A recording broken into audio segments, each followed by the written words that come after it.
فصل پاییزه و کیک های مخصوص به خودش. امروز میخوایم کیک کدو حلوایی درست کنیم با مواد خیلی خیلی راحت و در دسترس.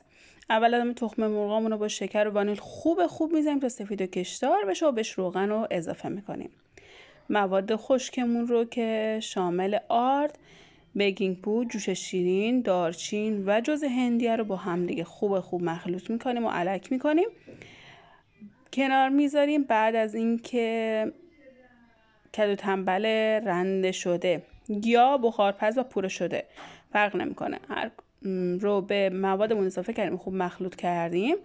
آردامون رو برای سری سوم الک میکنیم و به مواد اضافه میکنیم همزمان و از یک طرف هم میزنیم. حالا فرق نمیکنه چه با لیستک باشه چه با دور کنده همزن تا همگی خوب یک دست بشه و آماده رفتن توی فرم. بعد که همه آرد رو به مایمون اضافه کردیم و یک خمیر یک دست به وجود اومد، مایه کیک رو توی قالب میریزیم، چند سری به کانترمون میکوبونیم تا هوای اضافهش خارج بشه و میذاریم توی فرم حدود 50 دقیقه و یا تا زمانی که تستر از کیک تمیز در بیاد.